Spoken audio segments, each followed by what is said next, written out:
Boa tarde a todos e a todas. Temos aqui, então, a defesa de trabalho de conclusão de curso de Pedro Henrique Fagundes da Silva, o trabalho intitulado Imigração e Identidade Nacional, a relação entre os fluxos migratórios e o crescimento da extrema-direita na Europa no século XXI. Eu agradeço e fico muito feliz de ter aqui a presença, então, dos professores Júnior Van Borscheid e principalmente aqui da professora Kishoff de Blum, aqui da Universidade Federal de Santa Maria. Pedro, nós teremos, então, o seguinte protocolo, o rito, né, da nossa defesa de trabalho de conclusão de curso. Você tem até 15 minutos de apresentação, perfeito? Depois a gente passa para a segunda etapa, em que o nosso professor convidado externo à Universidade Federal de Santa Maria, o Júnior Van Borscheid, fará a sua admissão de 15 também a 20 minutos. Nós seguiremos no bloco total, né? A professora Adriana Kishoff de Brum vai também ter de 15 a 20 minutos também para fazer a sua admissão, suas observações, a problematizar em relação ao seu trabalho. Depois de, então, Pedro, ouvir o Júnior e a professora Adriana, nós passamos, então, para que você responda a admissão ou as arguições dos dois professores.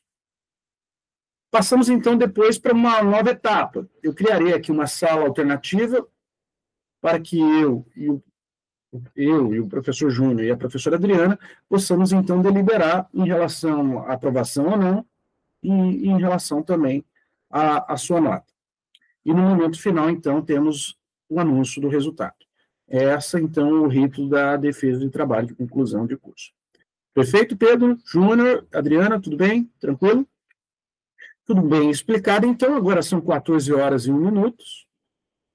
Pedro, é contigo agora a sua apresentação de 15 minutos. Por favor. Obrigado, professor. Boa tarde a todos, a banca, professor José Renato, meu orientador. Meu nome é Pedro Henrique Fagundes da Silva e estou dando início agora à minha defesa de TCC, intitulado de Imigração e Identidade Nacional, a relação entre os fluxos migratórios e o crescimento da extrema-direita na Europa no século XXI. Aqui é um pequeno sumário do que contém nos slides, a delimitação do tema, a justificativa, o problema de pesquisa, os objetivos, a metodologia, a estrutura do trabalho e as considerações finais. Bom, começando pela delimitação do tema, ela é referente à análise da relação entre os fluxos migratórios e o crescimento da extrema-direita na Europa, no período compreendido entre 2015 e 2025, tomando como marco inicial a chamada crise migratória, que intensificou o debate público sobre segurança, identidade e multiculturalismo. A justificativa desse tema, ele se deve principalmente pela relevância social e contemporânea do tema, uma vez que a migração é um dos fenômenos globais mais relevantes do século XXI, e ele tem impacto direto em políticas públicas, identidades nacionais, nas relações internacionais, e, além disso, partidos de extrema-direita ganharam força nos últimos anos em vários países, o que altera o equilíbrio político e desafia valores democráticos. Então, isso tem impactado diretamente a vida de imigrantes e refugiados que são influenciados, né, por políticas de fronteira, discursos públicos e práticas de securitização. Então, chegamos ao problema de pesquisa, que é a pergunta: em que medida os fluxos migratórios intensificados a partir de 2015 influenciaram o crescimento da extrema-direita na Europa por meio de discursos de crise e ameaça identitária? Então, a hipótese deste estudo é que os fluxos migratórios intensificados a partir de 2015, eles contribuíram significativamente para o crescimento da extrema-direita na Europa, na medida que eles foram enquadrados por discursos midiáticos e políticos como uma crise civilizacional e uma ameaça identitária. Então, nas últimas décadas, a extrema-direita ela passou das margens para o centro de poder na Europa. E essa ascensão ela não foi acidental. Ela foi resultado de todo um processo meticuloso de uma construção política que transformou o medo e a ansiedade social em um projeto eleitoral para captando o povo eleitoreiro. A partir disso, nós vamos aos objetivos. O objetivo geral é analisar em que medida os fluxos migratórios influenciaram o crescimento da extrema-direita na Europa, considerando o papel desempenhado por discursos de crise e ameaça identitária na construção do imigrante como inimigo cultural e político. E a partir desse objetivo geral, vem os 3 objetivos específicos, sendo o primeiro deles examinar todo o contexto geopolítico e humanitário que resultou naquela intensificação dos fluxos migratórios para a Europa, ali a partir de 2015. O segundo é identificar como os principais meios de comunicação europeus representaram essa chegada dos refugiados, dos imigrantes, destacando as narrativas de crise, insegurança e desordem social. E o último é analisar de que maneira os partidos e as lideranças políticas instrumentalizaram a migração para construir esses discursos de ameaça identitária, cultural e securitária. Indo para a parte da metodologia, nesse estudo foi adotada uma abordagem qualitativa, de caráter descritivo e analítico. Essa escolha pela abordagem qualitativa, ela se justifica pela natureza interpretativa do fenômeno que eu estava estudando, uma vez que o crescimento da extrema-direita ela não pode ser explicado somente por valores numéricos, como economia ou número de votos, mas ele tem toda uma construção simbólica, tem uma narrativa identitária e um enquadramento discursivo para se chegar a esse viés. Então, para atingir esse objetivo, a pesquisa utiliza-se de uma abordagem qualitativa, que envolve uma revisão bibliográfica, que reúne autores clássicos e contemporâneos que tratam sobre migração, discurso de crise, xenofobia, extrema-direita, a análise de discurso, que é composta por 3 eixos principais de fontes, os discursos de políticos e lideranças, a cobertura políticas e editoriais de veículos europeus, e os materiais digitais e postagens, conteúdos que foram disseminados em redes sociais, que através deles foi possível examinar como a linguagem, o poder, a ideologia se articularam na construção do outro como inimigo e na mobilização de sentimentos de ameaça de crise, de insegurança, entre outros. A pesquisa também utilizou um procedimento metodológico de estudo de caso comparativo, uma vez que buscou compreender como o problema em questão ocorre em diferentes países na Europa. Chegando na parte de estrutura do trabalho, ele ficou definido em 3 capítulos, sendo o primeiro capítulo, no caso, a introdução, mas de conteúdo em si foram os 3 capítulos, a partir do segundo, que aborda os fundamentos teóricos. Nele há a conceituação do que é a extrema-direita, seguindo a definição de diferentes teóricos, autores, entre eles a de Casmud, que ele fundamentou a extrema-direita em 3 pilares, sendo o nativismo, o autoritarismo e o populismo. Nele também foi abordado os conceitos de migrações e migrantes, segundo a OIM e a Acnur, e além disso também foi analisado alguns marcos normativos internacionais, como a Convenção de Genebra, de 1951, e o Protocolo de 1967. No último subtópico, também tratou-se sobre a migração como uma ferramenta política da extrema-direita e como eles utilizaram ela como símbolo de ameaça identitária e cultural. No capítulo 3, eu tratei sobre o fluxo migratório na Europa no século XXI, começando com a crise migratória de 2015, seus desdobramentos, ou seja, quando houve o aumento abrupto da chegada de imigrantes vindo da Síria, do Afeganistão, de países da África, e bem como a pressão sobre os sistemas de asilo e das seguranças das fronteiras. Além disso, tratou sobre o fortalecimento de controle de fronteiras por meio da Frontex e a crescente securitização das políticas migratórias europeias. E encerro falando sobre o enquadramento midiático da migração como caos, ameaças e desordem. Findando, né, no capítulo 4, foi tratado sobre o avanço da extrema-direita no contexto europeu, onde na França o partido Rassemblement National, que romantizava, né, o discurso extremista. Na Itália, com o Fratelli d'Italia e o Lega, abordando nacionalismo e soberanismo. Na Alemanha, com o Alternative für Deutschland, ou Alternativa para a Alemanha, com a radicalização do debate político. E encerro falando sobre o medo, a securitização e o antiglobalismo.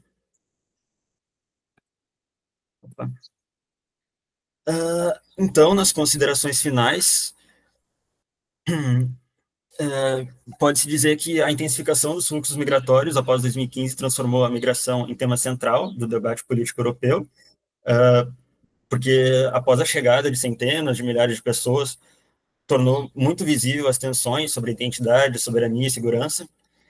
Além disso, a chamada crise migratória também foi uma crise discursiva, moldada por narrativas de ameaça e excepcionalidade, porque, mais do que uma crise numérica, ela também foi uma crise simbólica, que redefiniu toda uma percepção social.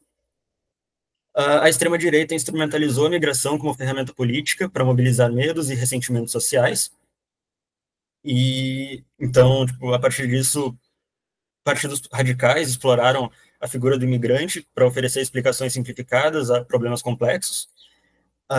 As redes sociais amplificaram desinformação e fake news, conectando medo emocional e narrativas anti-imigração, com a viralização de conteúdos falsos, fake news, entre outros produtos das redes sociais, que consolidou essas associações entre migração, criminalidade e instabilidade cultural. Além disso, os estudos de caso em França, Itália e Alemanha demonstram a eficácia da exploração política da migração pela extrema-direita, em que cada país adaptou o discurso anti-imigração ao seu contexto histórico, mas todos eles utilizaram as estratégias semelhantes de securitização buscando aquele mesmo objetivo. E, por fim, é necessário que compreender esses mecanismos é essencial para fortalecer respostas democráticas, baseadas em direitos humanos, solidariedade e pluralismo. Ou seja, a análise ela evidencia uma necessidade para contrapor essas narrativas de medo e que possa haja uma perspectiva fundamentada em empatia e responsabilidade social. E muito obrigado, foi essa a apresentação do meu trabalho. Maravilha, Pedro, agradeço pela brevíssima apresentação no tempo, e de forma muito elegante, de forma muito sóbria e muito elegante. Vamos lá, então, Pedro, eu peço, então, retire aí a apresentação, por favor, e eu já vou passar a palavra de imediato para a missão, então, do professor Júnior Van Boschheid. Júnior, é contigo. Obrigado. Pedro, mute também o seu áudio, por gentileza. Só um minuto. Bueno, buenas tardes, entonces. Boa tarde, né? Ontem já estava numa banca em espanhol, então sempre ficamos aí entre o espanhol e o português, né? Fazendo uma bela de uma mescla. Agradecer ao José Renato e ao Pedro pelo convite para participar da banca. Cumprimentar também a professora Adriana. Não lembro de tê-la conhecido em Santa Maria, não? Prazer em conhecê-la. É interessante nós estarmos hoje aqui para analisar este trabalho do Pedro, porque a semana passada eu acabei de escrever um artigo falando sobre extrema-direita na América Latina, né? Fazendo uma comparação aí de alguns movimentos, assim que já vou ter várias indicações de leituras futuras que você poderá fazer aí para, se quiser, continuar trabalhando dentro dessa perspectiva do estudo da extrema-direita contemporânea, tem algumas indicações para você, né? O trabalho do Pedro é um trabalho que eu posso definir em uma palavra, e uma palavra bem categórica. É um trabalho audacioso, é um trabalho muito audacioso, porque tenta dar conta de um fenômeno recente que tem implicações, que já estamos sentindo as implicações políticas, sociais, econômicas, culturais, artísticas, esportivas. Estamos falando aí da extrema-direita e a relação com a migração. É só falar do caso da Europa, França, Alemanha e a própria Itália, do ponto de vista do futebol, tem ultimamente algumas problemáticas com a aceitação de jogadores e jogadoras dentro dos seus selecionados nacionais que não são considerados como nacionais, né? Seria um microcosmos aí para observarmos essa questão da aceitação do diferente, né? E também você busca fazer uma análise dos três mais evidentes choques da extrema-direita europeia com esse processo migratório vindo especificamente de periferias, né, do Oriente Médio e da África, né? É um esforço que, no geral, foi bem coroado, sim, para um trabalho de conclusão de curso, no geral, ele cumpre com seus objetivos, não é? O que eu vou estar passando aqui para você hoje são algumas indicações de alguns elementos que eu acho que seriam interessantes você, com o seu orientador, conversarem para adaptarem antes da entrega da versão final, do depósito da versão final, mas a maioria dos apontamentos são indicações caso você tenha interesse de continuar trabalhando com isso no futuro. Não sei quais são as suas aspirações enquanto trajetória profissional, né? Mas se ficar ou dentro da academia, ou se tiver interesse ainda de, em algum momento, continuar esse tipo de pesquisa, são indicações de caminhos possíveis. Nesse sentido, eu tinha algumas dúvidas que eu havia elencado aqui. A sua apresentação deu algum direcionamento para algumas, mas levantou mais dúvidas ainda sobre outras. Então, eu gostaria aí de a gente conversando aqui, saber que caminho seguir aí para a própria versão final do trabalho. Como sempre, eu vou ser mais insistente e chato em algumas questões metodológicas, né?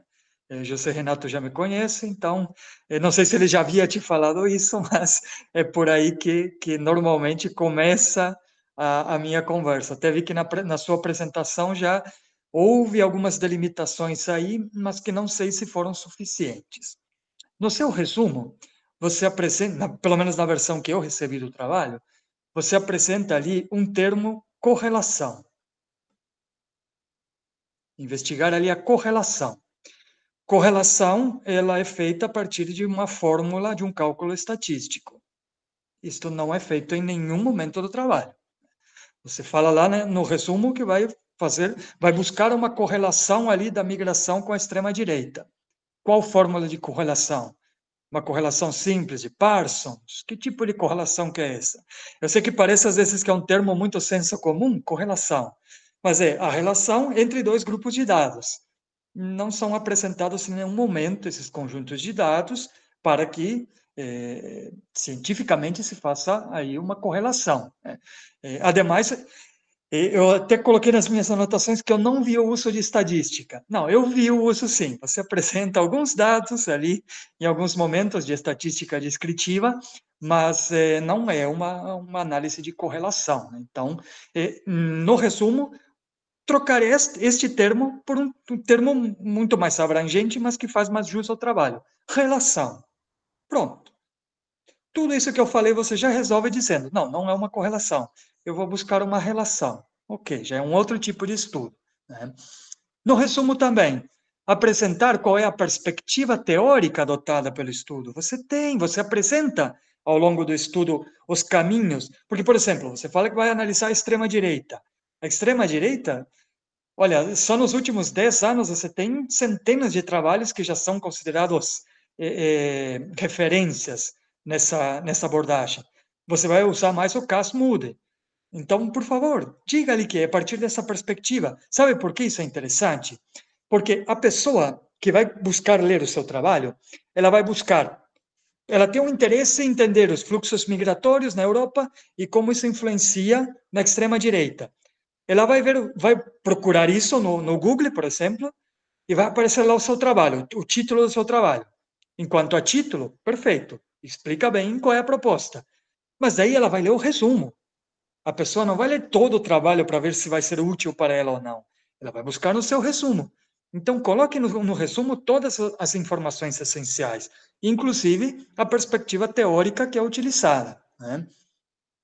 Uma outra questão importante aí até mesmo na própria apresentação você fala aí, antes você não havia falado de análise de discurso, nem no resumo, nem na introdução. Agora na apresentação você falou de análise de discurso. Mas análise de discurso do quê? Análise de discurso de quais documentos?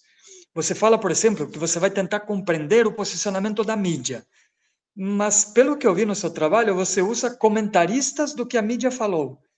Então, já fica uma coisa, um dado secundário interpretado, entende?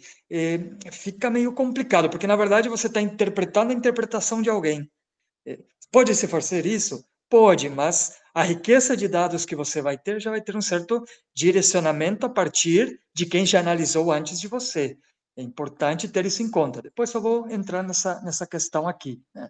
Mas apresentar aí também, desse ponto de vista, quais são as fontes dos dados que você está analisando e que tipo de técnica que você adopta para fazer essa análise. Aqui você, por exemplo, na apresentação hoje falou de análise de discurso, mas no trabalho escrito não apareceu em nenhum momento esta utilização explicitamente, né, que você faria isto.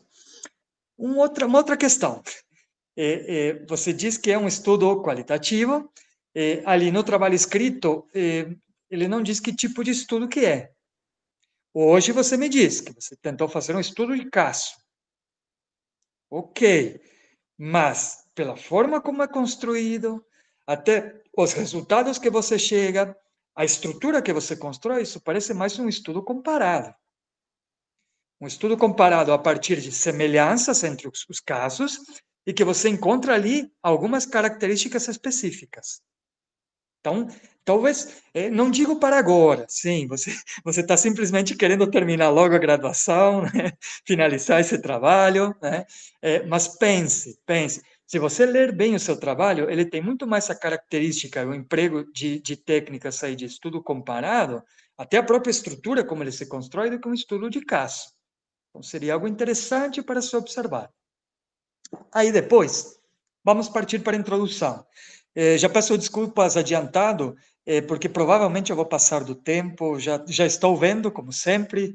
Peço desculpas à colega, ao José Renato, ao Pedro também. Provavelmente vai passar um pouco, mas eu espero que seja para contribuir, não apenas com o trabalho específico agora, mas uma contribuição também para a sua futura carreira, seja ela acadêmica ou outra carreira profissional que você siga. Na introdução, do ponto de vista do trabalho escrito, você fala analisar narrativas. Veja, se ali você tivesse falado, vou fazer uma análise de discurso, ok, eu entenderia. Porque você diz, vou analisar narrativas. Como?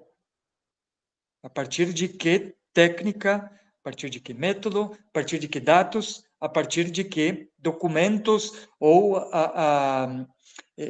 onde você vai buscar fazer esta análise que você disse ali narrativa, mas na verdade é uma análise de discurso. Na introdução também senti falta de apresentar de novo os elementos metodológicos, porque ali na introdução você tem essa possibilidade de profundizar um pouco mais o que você apresenta no resumo. A introdução, ela não é uma introdução somente do tema. A introdução é uma introdução do trabalho também. Então, traga de novo os elementos metodológicos. Você tem ali pelo menos um parágrafo para você conseguir explicar um pouquinho melhor o que você está fazendo. Então, use esse espaço que você tem, né? E também senti falta, é meio clichê, talvez seja porque nós já estamos mecanizados a fazer isso na academia, mas faltou um parágrafo ali também apresentando a estrutura do texto, né? Porque senão eu vou ter que ler todo o trabalho para saber como ele é. Então, apresenta pelo menos um parágrafo ali dizendo, olha, no capítulo seguinte, vou apresentar aí um referencial teórico a partir de tais perspectivas, depois eu vou entrar nos fluxos migratórios, depois eu vou entrar nos casos específicos, comparando eles ali da forma como se propõe a metodologia para chegar às minhas considerações finais. Eu acho que faltou isso, né? Porque aí seria também uma transição e também, de alguma forma, o leitor, a leitora conseguir saber o que o trabalho se propõe, do ponto de vista do que vai analisar em cada uma das suas sessões. E também apresentar um pouco ali as perspectivas teóricas na introdução também, porque como faltou no resumo, faltou também ali na introdução, né? Seria interessante apresentar. Depois vamos para a parte onde você apresenta os seus fundamentos teóricos. E ali, de novo, já na página 9, você menciona correlação. De novo, se vai fazer correlação, tem que ter cálculo, tem que ter conjunto de dados estatísticos. Então, mudar ali para relação. Então, ali, do ponto de vista de relação, eu consigo entender depois o que você fez. Do ponto de vista de correlação, eu fico esperando ela e ela não aparece em nenhum momento, né?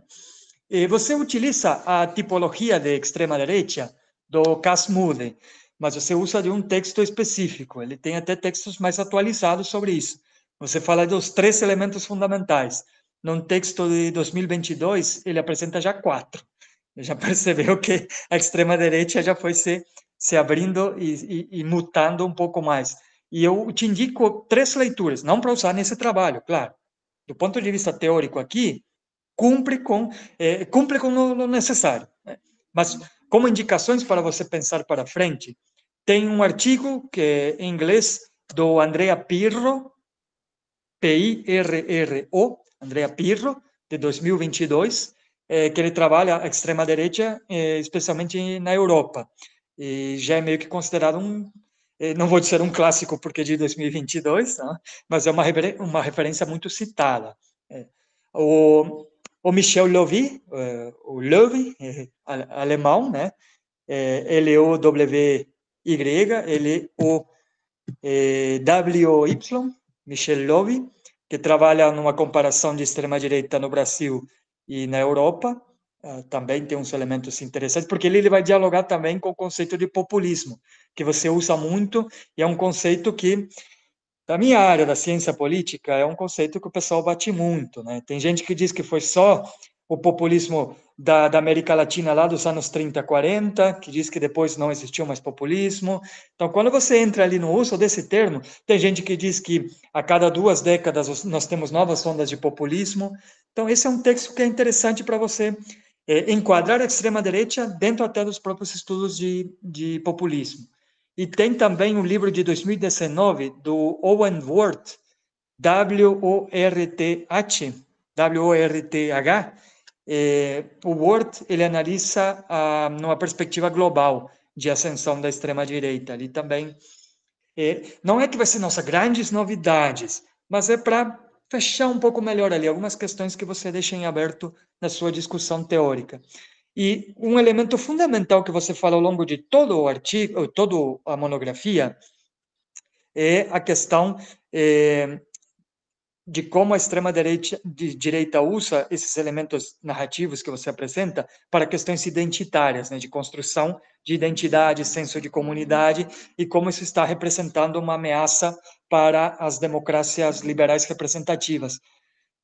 Gente, tem 2 livros, né, que já se tornaram também quase canônicos, né? O Levitsky e o Ziblatt. Não tem como fugir muito, né? Como morrem as democracias e como salvar a democracia, né? É muito acessível, sim, são muito liberais, tenho muitas críticas a eles, mas do ponto de vista de categorização de movimentos, é interessante utilizar. Até quando você fala algumas vezes ali de demonização, eles falam que esse é um elemento fundamental, não da extrema-direita, dos autoritarismos contemporâneos. O que se chama na ciência política o maniqueísmo, né? A lógica do nós contra eles. E se você não está conosco, você está contra nós. E aí você cria uma rede de solidariedade dentro do próprio grupo para se defender de quem está lá fora, né? Então, poderia utilizar aí o Levitsky e o Ziblatt também, né? Tudo isso, essas referências que eu estou falando, usar para frente, pensar para depois, porque eu percebo que você tem um interesse nessa temática, né? Até porque, primeiro, não escreveria um trabalho sobre isso, e segundo, um trabalho onde você dedicou bastante esforço para fazer. E, ao longo do trabalho, você fala também nessa questão ali da Europa, da visão anti-establishment, anti-elite, e em alguns momentos aparece, em outros não, que esta elite na Europa, na forma retórica que se constrói, esta elite globalista, elite liberal, é a elite da União Europeia, né? Então, em alguns momentos você fala isto. A elite de Bruxelas, né? Esta elite que estaria acima das entidades nacionais, né? E aí cabe lembrar também que este é um certo ressentimento da crise econômica de 2008 e das medidas que a União Europeia adotou para fazer frente à crise de 2008. Que, para a Alemanha, por exemplo, essas medidas foram o quê? A Alemanha ter que pagar pelos erros fiscais dos outros países. Isso acabou, de alguma forma, fomentando esse sentimento anti-europeu ali. Na Itália, não tanto, porque, convenhamos, né, economicamente, por mais que seja importante também, mas não se compara com a Alemanha ou mesmo com a França, né?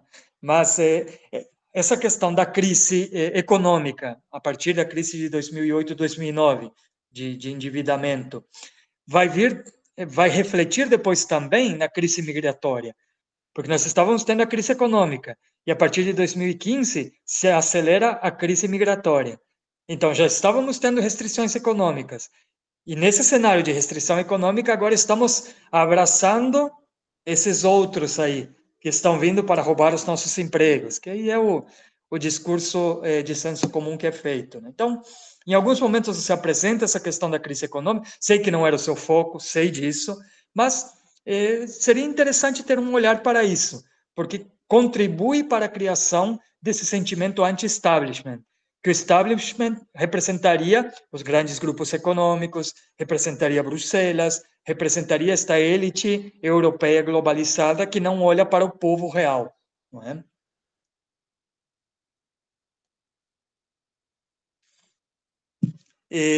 A ver, quando você fala ali também do papel da mídia, e você fala que vai fazer uma análise de discurso, como eu disse, você fica muito centrado em comentar o que outras pessoas já comentaram.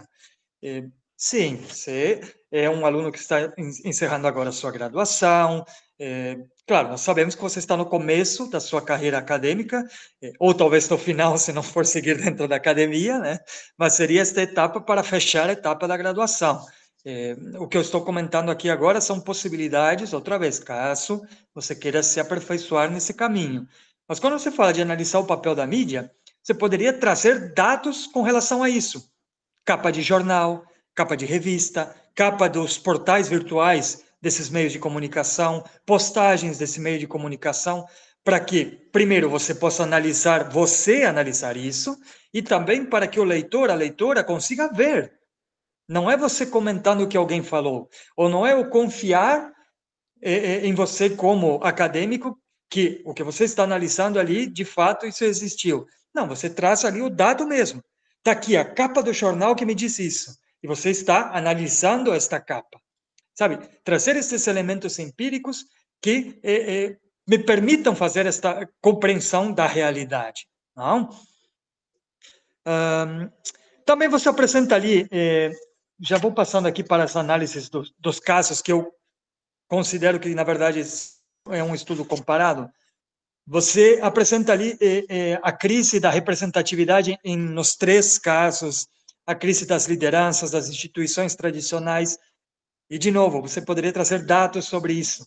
A corporação Eurobarômetro, que é uma corporação privada que faz pesquisas de opinião, ela tem essas pesquisas de opinião nos vários países da União Europeia.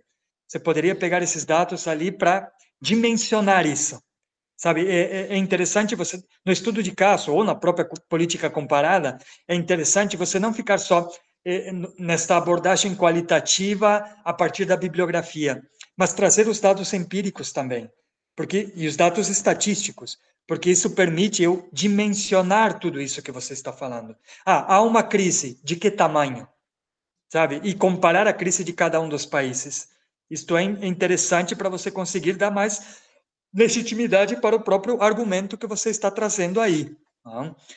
E também você traz alguns resultados eleitorais, mas aí na França você usa os resultados da eleição presidencial, na Itália e na Alemanha as eleições para o parlamento, aí já fica meio difícil de comparar os dados.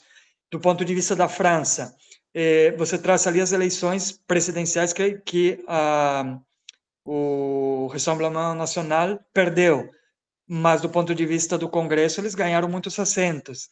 Então, sabe, acaba enfraquecendo um pouco o argumento. Traz todas as eleições ali de Congresso, porque aí também é complicado, né? Porque do ponto de vista da França, você tem a figura do presidente e a figura do primeiro-ministro. Né?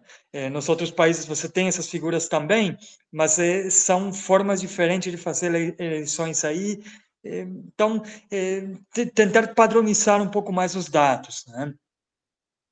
A ver, outra vez aqui, você vai falando dessas crises de representatividade, seria interessante, e de erosão da confiança nas instituições, o Eurobarômetro também traz isso. Seria interessante para conseguir posicionar isto. Indo para a parte final, ali onde você faz de fato uma comparação e as considerações finais, você traz ao longo do texto, e especialmente mais na parte final, está o conceito de populismo, mas não entra muito na análise do populismo. O que você traz ali é aquela questão de os políticos que se colocam a favor do povo contra as elites. Mas, olha, isso é muito vago, né? Porque você vai ter gente de esquerda, de direita que faz isso, gente de centro que faz isso. Todo político que quer ter aí um certo caudal grande de votos, ele vai dizer que ele é a favor do povo. Isso é meio superficial para considerar como populista, né? Nesse sentido, trazendo o próprio conceito clássico de populismo e as revisões mais contemporâneas, o populismo tem muito mais a ver com a inserção das massas na política, especialmente com a mobilização de massas para a política. Aí sim, aí eu consigo ver isso. Não é que, digamos, para diferenciar da direita conservadora, da direita tradicional, vamos lembrar aqui um conceito jornalístico brasileiro, entre comillas, entre aspas, a direita cheirosa, que é aquela direita que não quer muito estar perto das massas. A direita populista, sim. A direita populista, a legitimidade dela vem das massas. Não é do discurso tecnocrático. Ela quer estar abraçada com as massas. É daí que vem, inclusive, as imagens que você traz ali dos 3 países, do pessoal estando ali com as massas. Isso é meio que a característica do populismo. A legitimidade vindo da mobilização de massas. Você traz também a ideia da restauração de um passado glorioso. Quando você fala especialmente do caso italiano e também do caso alemão, quando você fala do reescrever a história, reinterpretar a história, isso entra dentro do campo da construção de memória. Sabe por quê? Porque memória é algo que se faz no presente. A memória não existe no passado. No passado o que existe é a história. Memória se constrói no presente. Por isso também que se tem um grande debate dentro dos estudos sobre memória, quando se fala de reconstrução de memória. A memória não se reconstrói. A memória se constrói no momento presente. E a memória vem de uma correlação de forças e de interesses no presente. Tá? Aí seria interessante você ver essa questão da disputa no presente sobre a visão do passado. Isso é interessante para ver também. Você fala também da dificuldade de esta dualidade entre o discurso baseado na emoção e no sentimento e o discurso baseado na racionalidade e nos dados empíricos. Isso tem estudos que falam sobre isso na questão da pós-verdade. Algo para você ler aí para frente, que é aquela questão que nós estamos vendo na nossa realidade contemporânea. Pessoas que acreditam numa perspectiva por viés de confirmação baseada no sentimento delas, não adianta você levar dados empíricos. O pensamento dela não se constrói com dados empíricos, se constrói com o sentimento dela sobre o que ela observa na realidade dela.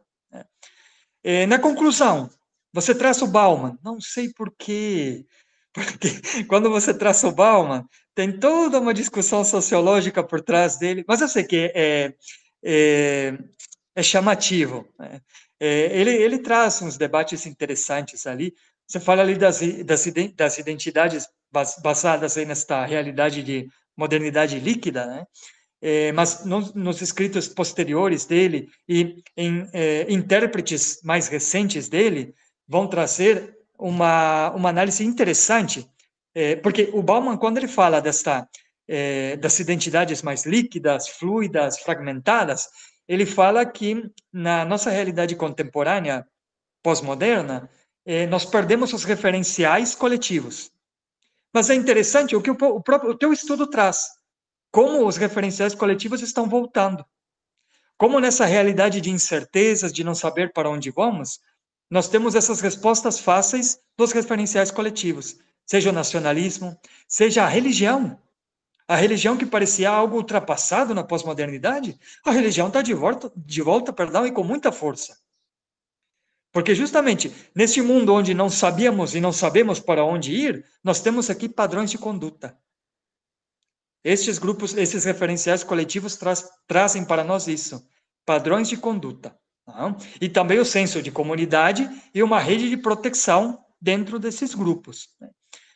Peço que você dê uma olhada, uma revisão na formatação das referências lá no final do texto, porque quando você usa a citação de artigos, você está fazendo a ênfase no título do artigo. Normalmente, não sei como estão as regras da UFSM, mas a ênfase, o realce, vai para o título do periódico, onde foi publicado. Não sei as regras de vocês, né? Estou falando aqui com as regras da UNILA e com as regras gerais, as últimas regras da ABNT, né? Mas dê uma revisão ali se forem essas regras de que o título da referência, no caso de uma citação de um artigo, normalmente é com relação ao periódico onde foi publicado, né? O de capítulo de livro, ou o título do livro, e não do capítulo, né? Então, é uma questão chatinha, mas é questão burocrática, né? Não sei se isso não poderia representar um problema depois para o próprio depósito final. E, por fim, te trago uma pergunta, então, né? Não só trazendo aqui o que poderia ter feito, questões de alterações aí, mas dentro desse cenário que você traz ali, de ascensão da extrema-direita, vinculado com esses fluxos migratórios, especialmente de países pobres, subdesenvolvidos, há uma questão étnico-racial ali muito forte, né, que dá um caldo de cultivo para o ressurgimento dessa extrema-direita na Europa. Mas é uma extrema-direita que ressurge e que atua em regimes liberal-democráticos representativos, não é? Aí eu trago para você aquela questão do paradoxo, a paradoxa do Karl Popper, o paradoxo da tolerância. É possível tolerar os intolerantes? Porque, historicamente, quando se tolerou os intolerantes não toleraram posteriormente, quando chegaram ao poder. Não?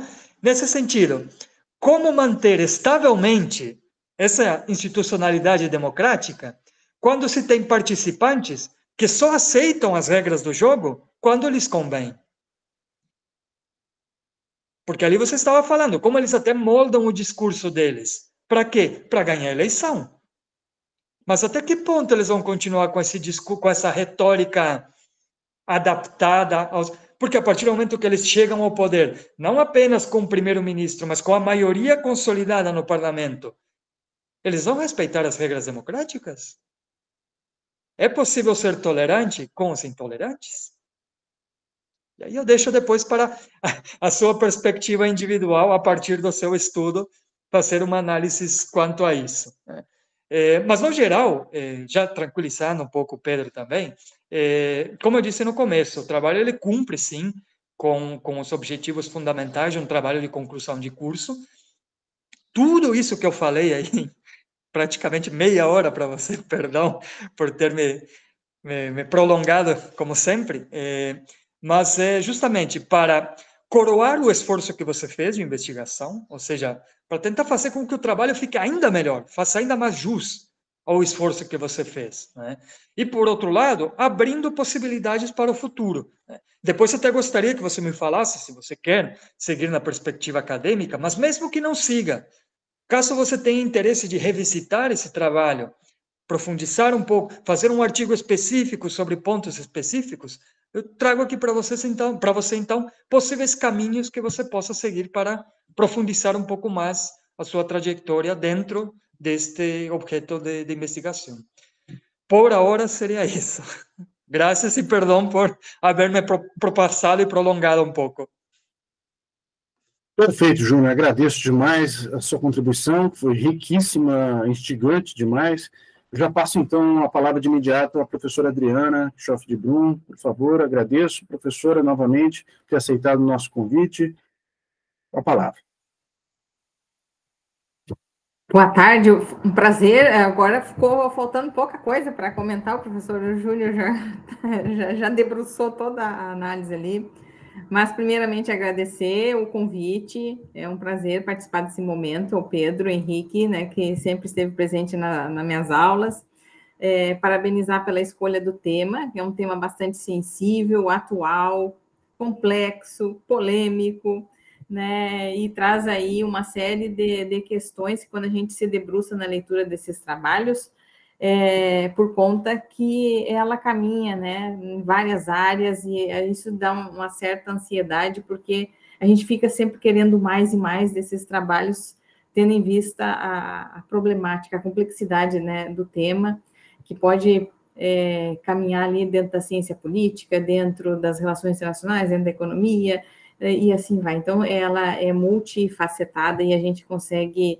e fica com vontade de querer mais e mais e mais, né? Mas, de início, parabenizo, né, Pedro, pelo trabalho. Você tem uma escrita fácil de entender, ela vai sendo linkada ao longo do texto.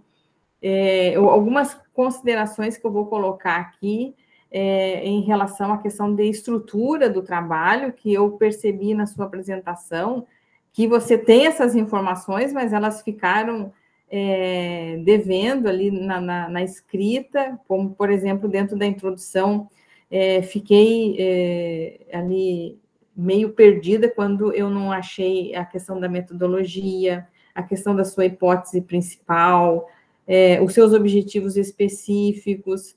Então, quando eu fui ler, eu fiquei com aquela sensação de que poderia ter mais informações, né, para ir linkando já os capítulos posteriores e organizando toda a leitura, né?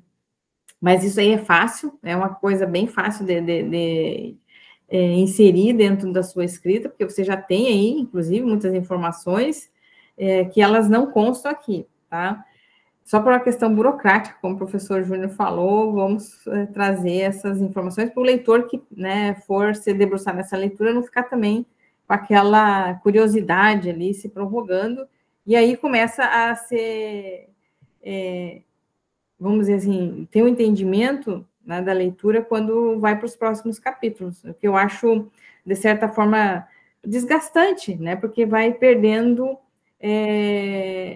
a nobridade do trabalho, você não coloca já de cara essas informações, então vai gerando vamos dizer, esse mistério, né, enfim. Então, nesse sentido, a questão da introdução, né, inserir essas questões do projeto que você já tem, a questão da justificativa, se debruçar a importância desse trabalho, lembrando que quando a gente vai trabalhar a justificativa, trazer a relevância, né, tanto para a sociedade, tanto para a academia, tanto para o autor, no que se entende a importância da realização desse trabalho. Eu acho que você pode fazer um parágrafo ali e justificar todas essas questões. Em relação à metodologia, eu também concordo com o professor Júnior, né, que se trata mais de um estudo comparado do que um estudo de caso, porque você vai trazendo mais de uma realidade ali a ser analisada, e aí, em relação à questão da fundamentação teórica, você traz muitas informações dentro do capítulo. E outra, antes que eu esqueça, quando você vai inserir um novo capítulo, eu percebi que ele, não sei se é por questão de formatação, você deixou eles na continuidade do anterior, né? Então, acho que na hora de formatar a versão final ali, seria bom cuidar um pouquinho essa apresentação do trabalho, e aí a questão da fundamentação teórica, né? Você faz uma importante explanação sobre a questão deixa eu pegar aqui a versão do seu trabalho,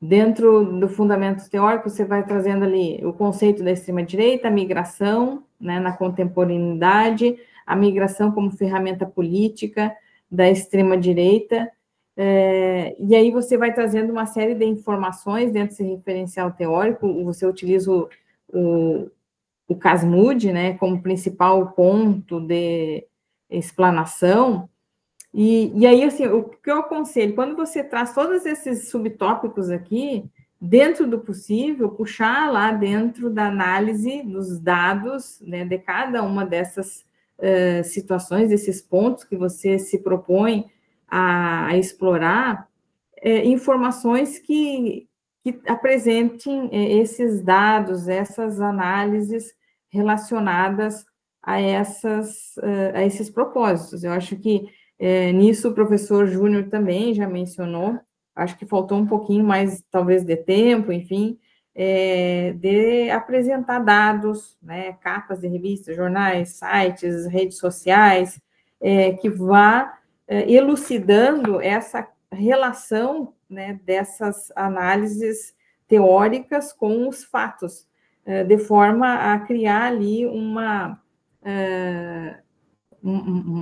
relação de texto, né, um argumento que justifique exatamente o que você está tentando relacionar em relação à questão da segurança, à questão dos pilares ali da direita que você trabalha, o nativismo, o autoritarismo, o populismo, de que forma que essas notícias se vinculam, né, nessas vertentes e que se tornem comprobatórias de que existe, no mínimo, uma relação. Se não existe algo que seja realmente sólido, que possa ser comprobatório, por conta de ser uma relação bem audaciosa, como o professor Igor falou, tendo em vista que você tem um marco teórico, né, não tem o propósito de trazer essa análise histórica, mas dentro desse período específico, isso recorta um pouco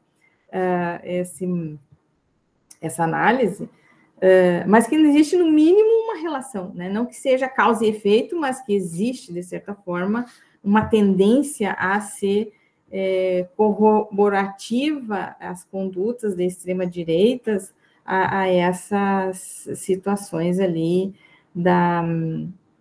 das migrações, né? E ali, quando você fala em questões de migrações, também eu senti um pouquinho, desde já na introdução, você classificar, né, qualificar essa migração como sendo migração externa ou interna, porque dentro da Europa também existem as migrações internas e que podem gerar essas situações de desconforto de A, de B ou de C. Você faz análise da Itália, da Alemanha e da França, né? Então, já deixar de cara que o objetivo é a migração externa, né? Que você vai trazendo ali, nós temos a migração dos ucranianos, você traz ali uma série de outras questões, né, que endossam esse caldo aí, mas eu acho que você vai trabalhar sobre a questão dos sírios, dos africanos, né, então, eu acho que qualificar também isso de cara é importante. Então, nessas tantas questões que o professor Júnior também já levantou, eu recomendaria, dentro do possível, reestruturar, então, esse trabalho, trazendo dados dentro do possível, tá?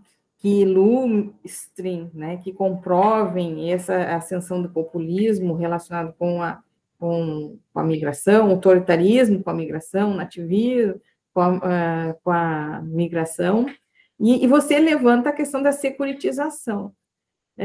E aí, nesse sentido, eu senti um pouquinho de falta de um fundamento teórico sobre isso. Acho que, dentro do possível, até nem deveria ele ser tratado como um propósito, né? Porque senão você teria que ir para um outro fundamento teórico de segurança, e isso vai comprometendo. Você cita superficialmente, e aí você introduz em alguns momentos ali o papel da Frontex, né, como uma instituição que vai contribuir, de certa forma, para o enaltecimento dessa extrema-direita, mas ela também fica tímida ali, ela só é citada, assim, muito superficialmente, né? Não tem um endossamento maior ali do papel, das realizações, dos dados. Eles têm um site lá que é muito rico, né, em todas essas estratégias que eles têm, poderiam estar expostas aqui para endossar se você realmente quisesse ir pelo caminho da segurança, né? Que eu acho que não é. Então, acho que tomar cuidado também em relação às citações, às afirmações sobre esse viés. E explorar o que você já tem, que você tem muita coisa, né? Sobretudo, seria benéfico, né, integrar mais explicitamente esse conceito teórico que você explora do Casmud e trazer uma análise de dados mais robusta dessa vertente, tá? De forma que você vai trabalhar a questão da crise migratória como uma ponte ao capítulo 4, porque senão vai parecendo que são capítulos soltos, assim, que você vai largando ali a crise migratória, o que é migração, o que deixa eu até buscar aqui a tua estrutura do capítulo de novo. Migração, extrema-direita, e não conecta uma com a outra, né? Então, esses dados eles seriam realmente bem importantes, eu acho que para trazer essas análises. E dentro das conclusões, já, né?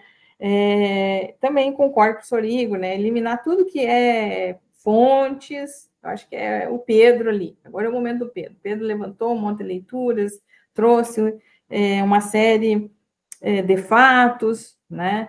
E agora é o momento do Pedro, exatamente, colocar as conclusões que ele chegou a partir das leituras realizadas, a partir dos dados levantados, como que ele considera a resposta. Ele cumpriu o objetivo, né? Realmente existe uma relação forte entre a extrema-direita e as migrações, né?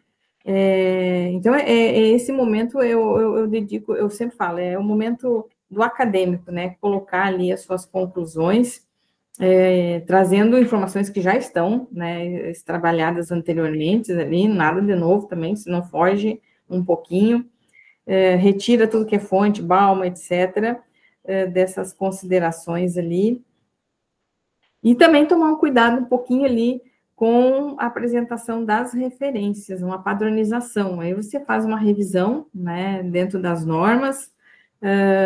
Fiquei muito feliz que você citou ali um artigo meu e da outra Adriana Santos, só que ela foi citada de uma forma não muito correta.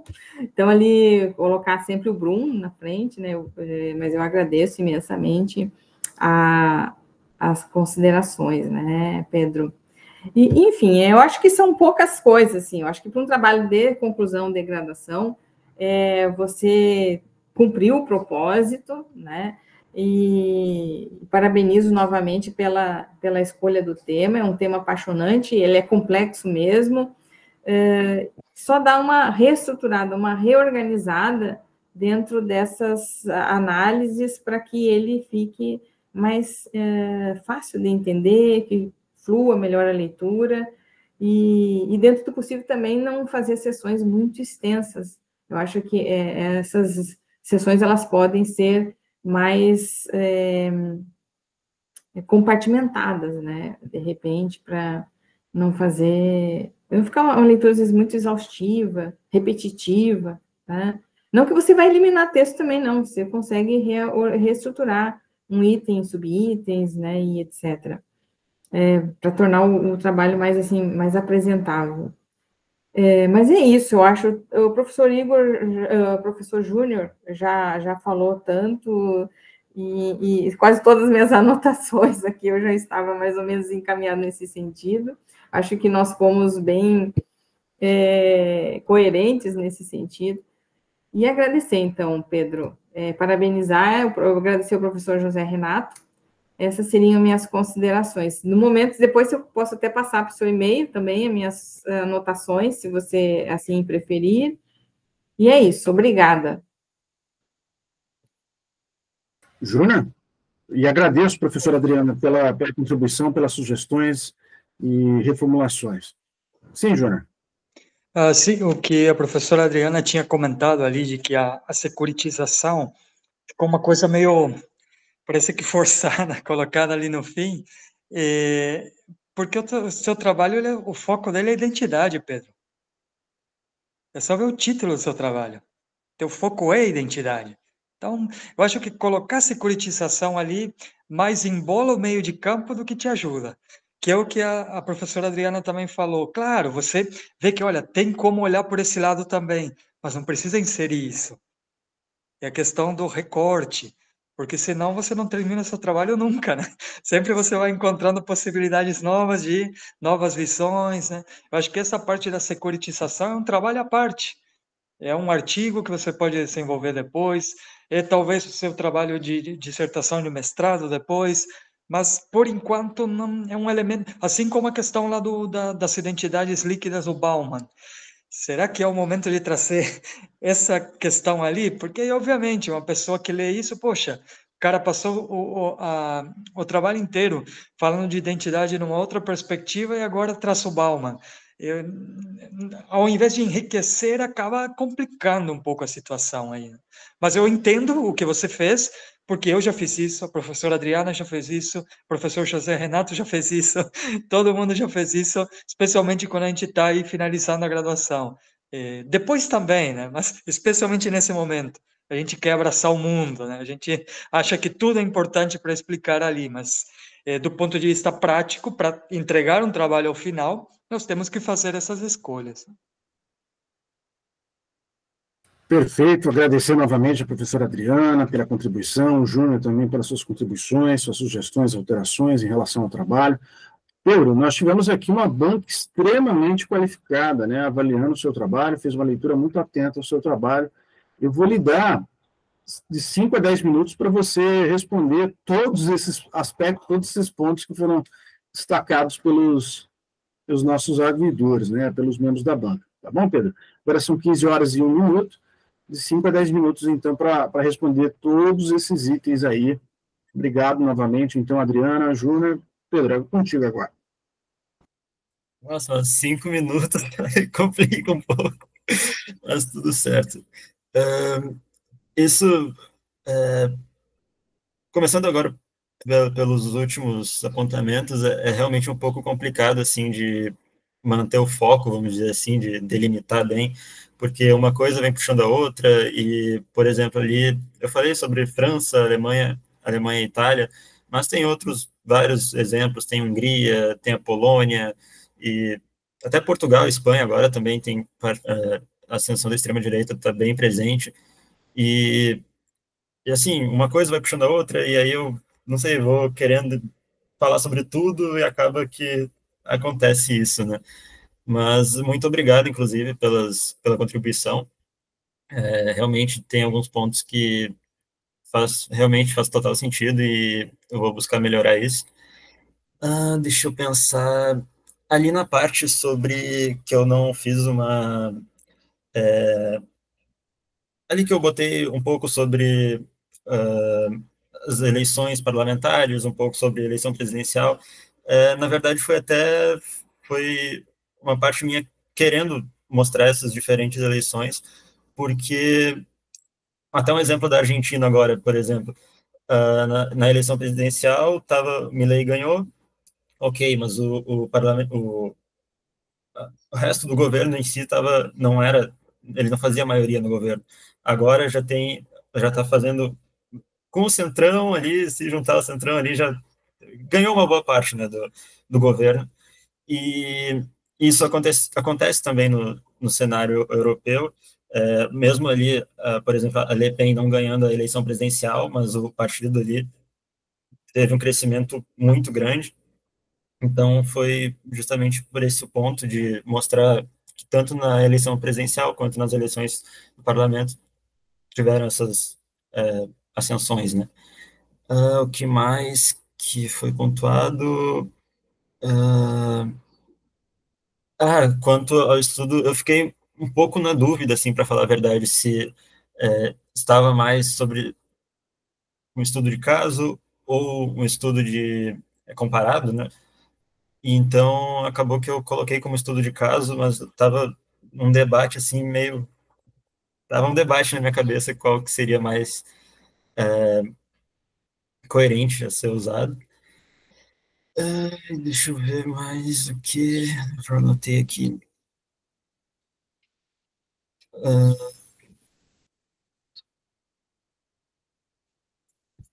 Tá, quanto à parte ali da metodologia, eu acho que realmente acho que seria importante ter colocado mais alguns dados referente à opinião pública, né? E é uma parte que eu realmente tenho que melhorar nisso. Mas, do mais, é agradecer a contribuição de vocês e agradecer pela aceitação do convite. Muito obrigado a todos aí. Obrigado ao professor José Renato também. Era isso. Perfeito, Pedro, mas se você quiser continuar ainda respondendo, mas, Júnior, tu pode falar, por favor. É possível tolerar os intolerantes? Faltou responder essa. Tá, não, tem que responder essa mesmo. Eu acho que tudo tem um limite, né? Não é porque eu sou uma pessoa tolerável que eu tenho que... Calma. Não é porque eu sou tolerante que eu preciso tolerar 100% algo. Então, acho que tudo tem uma questão de limites, então, respeitar, assim, posições legítimas, né? Dá para se permitir ter uma participação eleitoral, mas garantir que todas essas expressões sejam dentro dos limites da lei. Não vou... Uma coisa é respeitar uma opinião, outra coisa é incitar o ódio. Uma coisa por exemplo, deixar, não concordar, mas respeitar uma opinião, e outra coisa é fazer apologia à violência. Então, eu acho que manter a tolerância não é aceitar tudo, mas estabelecer um limite democrático, claro, e desde que proteja, né, direitos humanos, pluralismo, as instituições, principalmente, sem cair no autoritarismo, nas repressões, e, enfim. Certo, Pedro. Júnior e Adriana, professores, tudo ok? Aceitam essas respostas? Ele foi bem político agora, né? Político tradicional.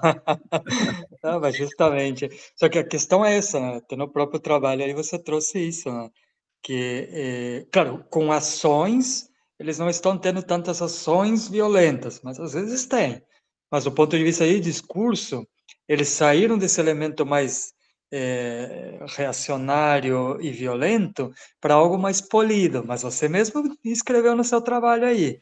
Isso não quer dizer que tenha superado uma ideologia, uma identidade mais violenta, mais extremista, né? Então, isso é algo para nós, para as próprias instituições se adaptarem a isso, né? Não é porque, como eu disse ali, eles estão aceitando as regras do jogo enquanto é conveniente.